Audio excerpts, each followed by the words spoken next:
trois conseils que je pourrais donner à un e-commerçant, finalement, c'est les trois conseils qu'on pourrait donner à un sportif. Tout tient dans l'entraînement. Donc il faut absolument bien se préparer à ce métier de l'e-commerçant qui se morcelle de plus en plus, donc qui va nous obliger à apprendre beaucoup de métiers différents.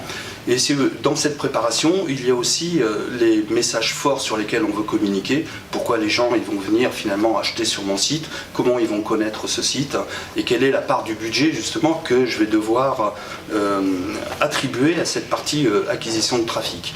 Et j'en reviens du coup à mon deuxième conseil qui va être de commencer doucement. Il y a des étapes et le e-commerce va nous permettre justement de pouvoir avancer par étapes en commençant, en maîtrisant son budget et surtout en pensant que le gros des dépenses n'est pas dans la création du site mais il est dans la communication autour de site.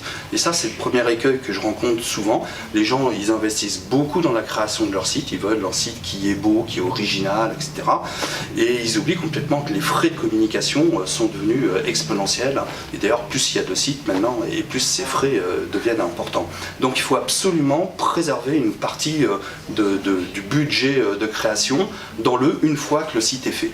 Donc je conseille souvent de réserver entre 20 et 30% de son budget dans la création du site, ce qui veut dire qu'on a entre 70 et 80% de notre budget qui sera réservé après dans les actions de communication. Et cette répartition est vraiment importante. Je rencontre très souvent des e-commerçants qui viennent me voir et qui vont réaliser des sites qui parfois sont des véritables œuvres d'art, mais après ils n'ont plus suffisamment de ressorts financiers pour pouvoir communiquer autour de ces sites. Et puis le troisième conseil que je pourrais donner, et ça c'est une des caractéristiques du métier du digital, c'est que c'est un canal qui est extrêmement malléable et extrêmement réactif. On peut tester, retester tout un tas de choses, les dispositions de son site, les couleurs de son site, les phrases, les slogans, ce qu'on appelle les punchlines de son site, tout doit être absolument remis en cause en permanence.